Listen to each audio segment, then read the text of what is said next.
So which Necrons are the weediest of the Tomb Worlds, and which ones are the Eldritch Horrors to fear? Today we're talking about every single unit from Codex Necrons, and how strong they currently are in Warhammer 40k.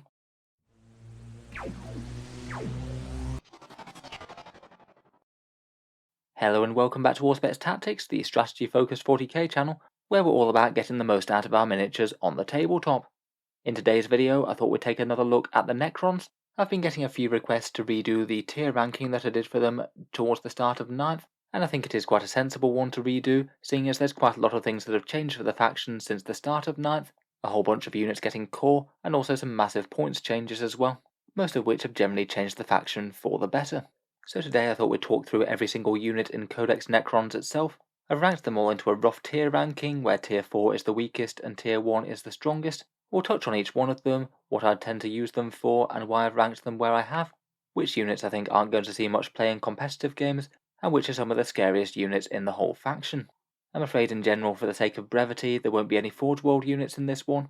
To be honest though, I generally would rank them down in tier 3 or 4, they're not really quite as good as the Codex options right now. And as usual with these tier lists, if you think that I've misranked anything, please let us all know down in the comments. I'm always happy to hear different opinions, and talk about any hidden gems of the Codex. With that all said then, let's jump into it, and talk about the weakest Necrons in the army in tier 4. So in tier 4 I've chosen to rank only the one Necron unit, which is the Obelisk. I feel that just about every other single Necron unit does have something to say for it more than this. Basically the Lord of War alternate build choice of the Tesseract Vault, but it just doesn't really do a fat lot besides being really quite durable, and just sits there and throws out a little bit of low AP damage. Generally being a super heavy Lord of War is a bit of a disadvantage in 9th edition at the moment. You don't interact very well with terrain, and you're going to cost additional command points to field, and they're not going to be very good on objectives either. Generally they need to do quite a lot of damage for their points, and the Obelisk just really doesn't.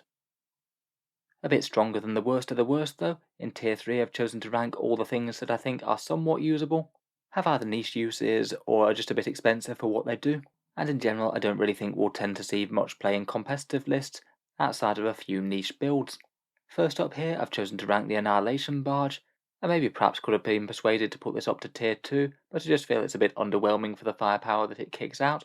It does put out a bit of reliable volume fire, but no AP really doesn't help it whatsoever, and I feel that there's just a lot of better choices for shooting damage output in the Codex. Maybe can be okay in Mephrit with a little bit of extra AP boost.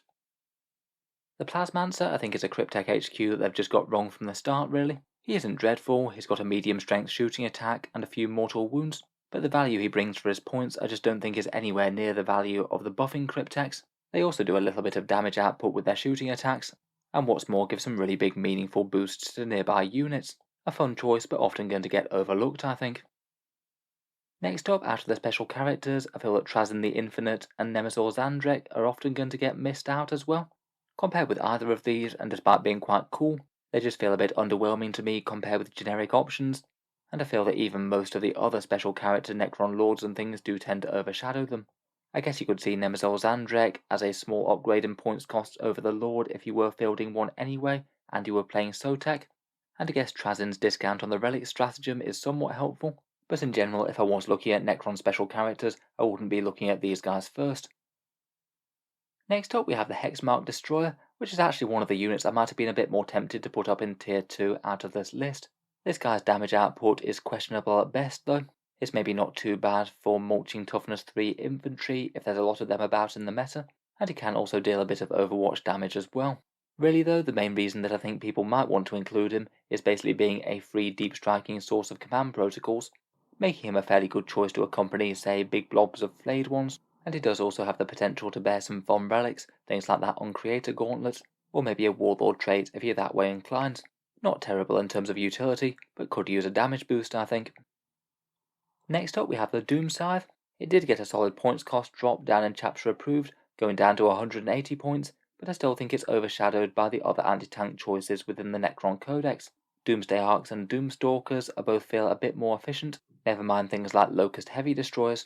It's not terrible in terms of damage output, it does have good mobility, which means that you can get more lines of sight than you might expect, but again I still think it's going to get overlooked in favour of other things. Deathmarks I still think could really use a boost. They are the Necron sniper units that can hunt enemy characters from hyperspace, but in general sniper units aren't in the best spot in 9th edition, A lot of units have that bodyguard special rule that make characters completely untargetable. There's more terrain on the table to ruin their lines of sight, and even with hitting on 2s and strength 5 rifles, their damage output just still isn't all that great for the cost. I genuinely think that you could potentially even double the damage on their sniper rifles, make them all damage too, and I think that will get them to see play, but still not maybe be an auto-include. At the moment though, they do just feel very, very mediocre. Next up we have the Triarch Stalker, maybe a shooting synergy piece, able to mark out certain enemy targets and make other Necron units +1 to hit against them even if they lack core.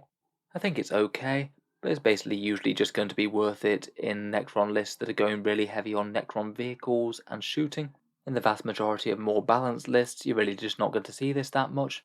It makes more sense just to invest in more efficient firepower in the first place than trying to buff what else you have with this. The Tesseract Vault I'd rank slightly higher than the Obelisk, as it still does remain at least fairly tanky with the 4+ invul save, and at least for the points you do get to throw around a reasonable amount of scary mortal wounds with those boosted powers of the Catan. Still though, I'd say it's still solidly worse than Monoliths for the cost, and is still a bit expensive to be absolutely optimal. Finally we have the Necron Convergence of Dominion, the 3-piece Necron fortification that does a bunch of minor benefits, doesn't cost all that much for its toughness, but again just doesn't really do a lot either. They do a few borderline helpful things, including helping with leadership, spreading command protocols, having a small ranged attack threat, and doing some cheap area denial, which you can teleport them over with a Cryptek for, but they are hampered by the 9th edition fortification setup rules, and I think they just need to do a fair bit more if you're actually going to seriously consider them for the stronger lists. Very cool models though, maybe more worth it as fun Necron terrain than anything else. Moving up in the world we get to Tier 2, all units that I think could see play in competitive lists, though perhaps for some slightly more niche roles though, and I think that the top tier will generally beat them out in terms of strength and being the most impressive things in the Codex. First up we have the Canoptek Spider, really quite an interesting unit I think, has a bit of damage and range threat though nothing enormously impressive, though if you can have one hovering around with that profile and also farming out a Scarab each turn for a few turns, then you've likely made quite a decent investment.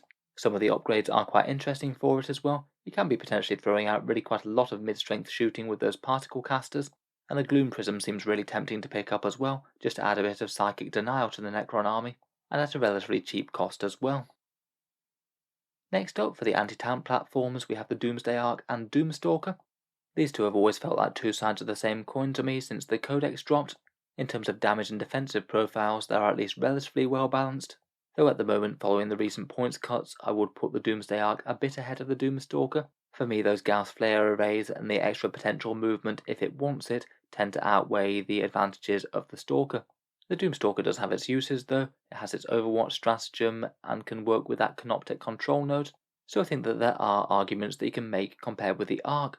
In general though the Doomsday weapons are really quite swingy, d6 shots and d6 damage means that you could roll low very easily, and having to remain stationary to fire at full effect is really quite a big deal in 9th edition. It means that you're going to be sat out in the open, often going to be striking second if your opponent doesn't kill you first, probably outcompeted by the Locust Heavy Destroyers now in my opinion. Next up we have the Ophidian Destroyers, who previously I might have ranked a bit lower, but they did get a seriously good points cut in chapter approved, dropping down from 35 points per model to 30. They basically feel like a utility version of Scorpec Destroyers, a bit faster with built-in deep strike and fly, and do hit enemy infantry particularly hard, and more so if accompanied by a plasma sight. I think still though at their current points cost they are one of the units that's more overshadowed in the Codex. I feel like for most battlefield roles you're either going to prefer Scorpec Destroyers, Wraiths or Flayed ones. Maybe just dropping a few more points from the cost of these wouldn't really hurt. Next up I have chosen to rank the Catan in second tier. Might be a controversial choice, particularly with the damage and destruction that they can wreak, but I would just try and bear in mind that they are points costed very, very high, and are going to need to do a serious amount of work each game to justify their inclusion. Don't get me wrong, they really do have a lot of good points. They're really annoying utility pieces, where they can only take 3 damage per phase, they get to ignore invuls with one of their stratagems, they've all got fairly quality melee, and throw around a fair amount of mortal wounds. The Nightbringer in particular can be a pretty terrifying prospect for some opponents.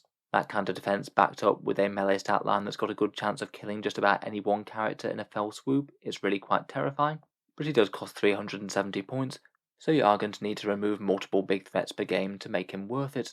Otherwise the Void Dragon's just a nice all-rounder, kills vehicles particularly well of course, The Deceiver's less powerful on the actual board, but having those redeployment shenanigans I think perhaps is a bit underrated as one of its assets. And the Transcendent Catan is cheap and flexible, giving you the annoying defensive profile of a Catan without having anywhere near as big a price tag.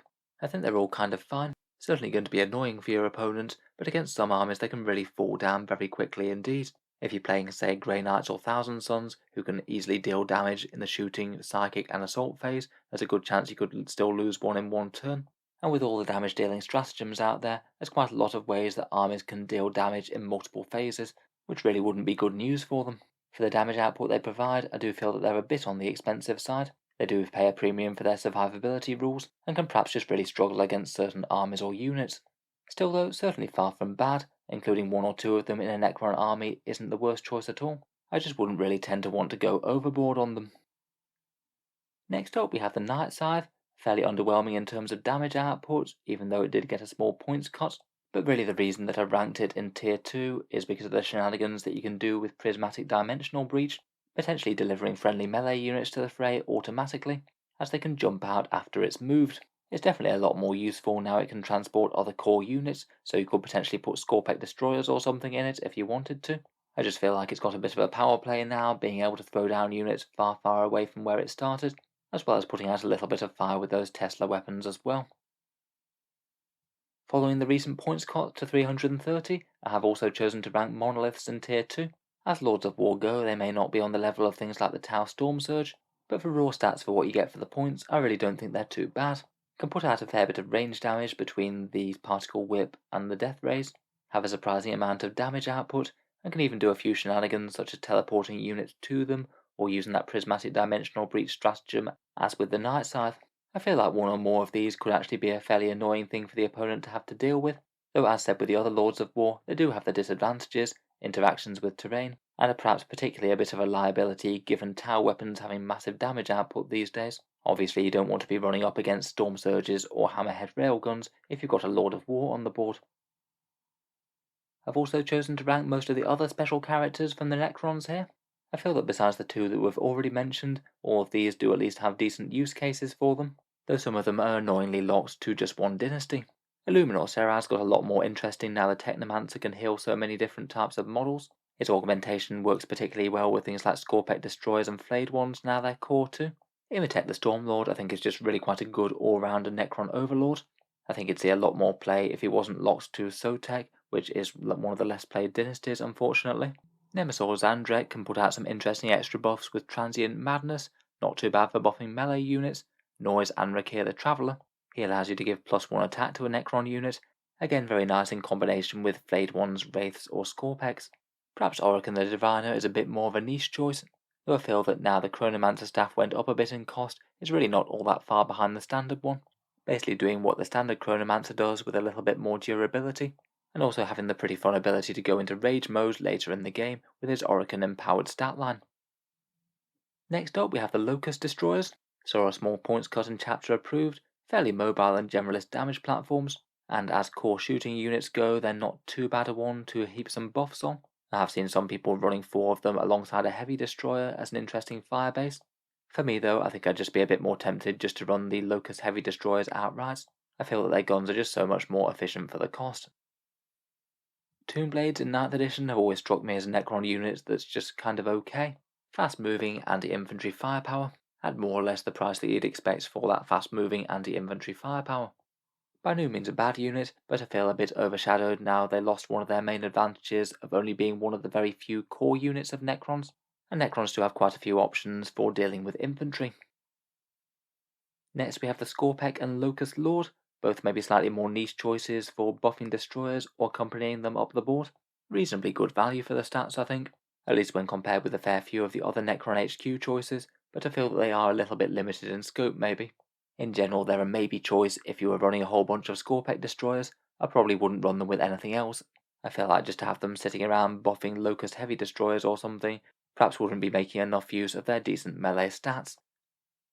One unit that I'm kind of surprised to find myself ranking quite so high is the Canoptek Reanimator. I must admit I was very underwhelmed by this guy at the start of 9th edition, but it seems that I do have to eat my words a bit. These guys have been popping up semi-regularly in competitive Necron army lists, as if you can manage to activate their reanimation buff without actually exposing them to enemy fire, then they do seem to be doing quite good work. The general plan would be to say have a unit like Flayed Ones or Warriors, a really big one of 20, chain them back so they can get in the Reanimator's buff, and also chain out to maybe a midfield objective, meaning that you've then got a spectacularly durable Warrior or Flayed One squad that also needs to be dealt with while it's taking an objective. Definitely wants to remain hidden at all times with that very weak defensive profile and meager damage output.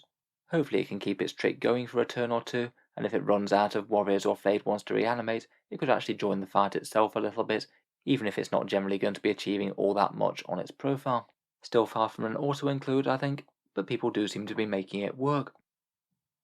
Finally, for tier 2, we have the other buffing characters that I describe as a bit more niche than the more standard ones. I think in some armies you could find a justification for all 3 of these, but compared with the other more standard options, they generally won't be the most common choices.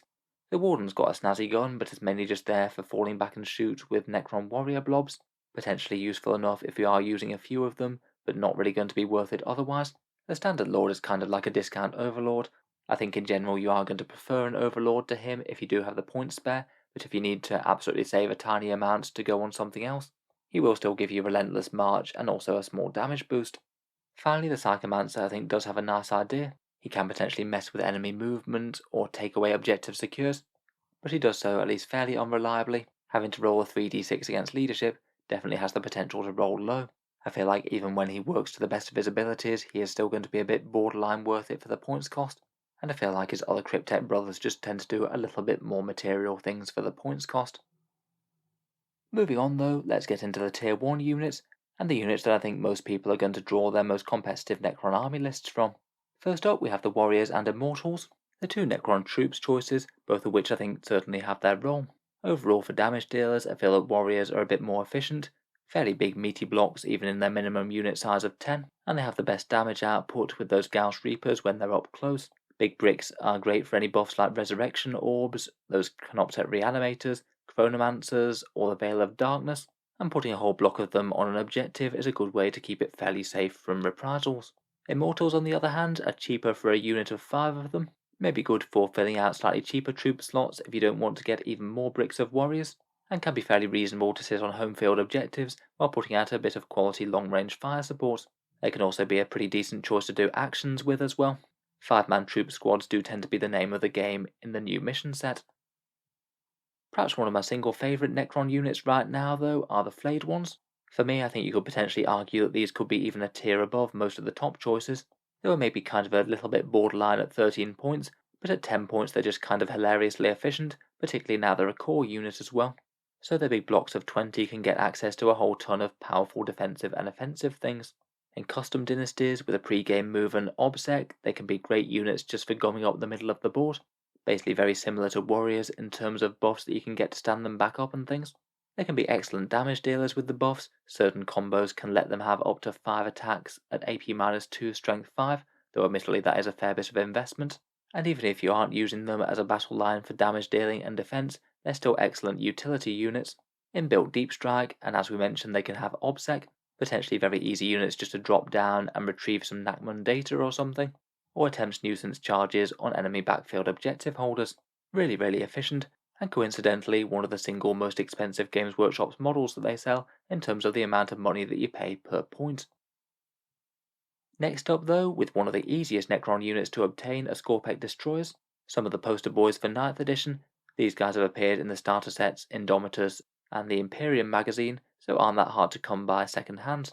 Again, they're looking really efficient now that they dropped down to 30 points from 35 in chapter approved. They won't rinse hordes quite as thoroughly as Flayed Ones, but those multi-damage high AP attacks are great against anything from medium infantry to vehicles. Again, with core there's plenty of options for massive layered damage output, and are great for slogging up the board. At least one unit of them should probably make use of that -1 to wound stratagem, which is going to make them a significant pain to remove. Finally, in the trio of chapter approved winners, we have the Locust Heavy Destroyers. They already became more interesting having gained core, but now they've dropped down to 55 points per model with that massive 3d3 damaged gun. I do feel that by now they're one of the most efficient choices for Necron ranged anti-tank firepower. Quite nice with being able to move and shoot, quite useful with the pre-game move custom dynasty, and they're also the single most valuable model that you can restore to the board with Technomancers If the squad takes casualties, then having one nearby could literally return a 55-point model to the board for free, the Technomancer just having made the majority of its points cost back then and there. Next up, for Necron Elite Melee, we have the Lich Guard and Triarch Praetorians, both of which are very solid on the battle line, maybe the Lich Guard being a little bit more impressive than the Triarchs in my opinion. It kind of feels hard to go too far wrong with the Lich Guard. Generally always take them with the shields for the 2+ save and 4+ invul, and that's going to be a pain to remove with the reanimation protocols. A fairly reasonable choice for a frontline unit to slog towards the midfield. Maybe the Triarch Praetorians are a little bit more niche in use, but I feel they work particularly well with Zarek the Silent King, able to give them a lot of buffs that aren't dynasty locked. They're fast moving and hit fairly hard both at range and in melee. A big unit really doesn't hurt if Zarek is around. Talking of the Necron Overlord in Chief, I do feel that the Silent King is a really solid centerpiece to the army. Reasonable range threat with those damage 6 Menhirs, decent melee threat with all his attacks and the attacks of his advisors, but perhaps more importantly the very big buffs that he can hand out to nearby Necron core units, including a very nice reroll wound rolls for melee attacks. His obsolescence generators making you fight last don't hurt as well, and he did go down in points in chapter approved down to 420. Seeing as he was already taken before, that really does seem like a big win. Moving on, we have the Ghost Arc, very decent transport for the Necron warriors, fairly tough for its cost with the quantum shielding, maybe a bit more resistant than most to the really high strength multi-damage weapons that we're seeing at the moment, and pair quite well with the shorter range Necron warriors with the Gauss Reapers, and to have them leap out and scour the enemy off some midfield objectives. The Gauss Flare arrays do put out a fairly decent amount of anti-infantry as well, and he can do some nice healing shenanigans, resurrecting a few warriors from the dead, can be pretty helpful for chaining them towards certain objectives, or doing a few other movement shenanigans. Next on the list we have the Wraiths, perhaps a fairly decent rival to the Scorpec Destroyers for fastest units to charge towards the enemy. They don't hit anywhere near as hard for the cost, but they do tend to be a fair bit more durable at base with their 4+ invul save, making them fairly guaranteed to be a pretty annoying unit to remove.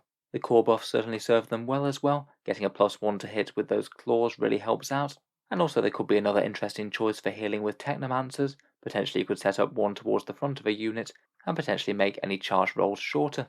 They combine very well with Novok or that custom dynasty for Auspex as well, perhaps two of the stronger Necron choices.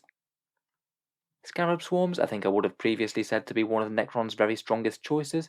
Now I'd say they're a bit more niche but still very usable.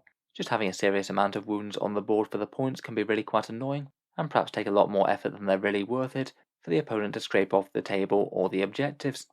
Pretty solid for a frontline unit to hold up the enemy or take objectives away. Again, work very well with Novok or the custom dynasties, just like the Wraiths.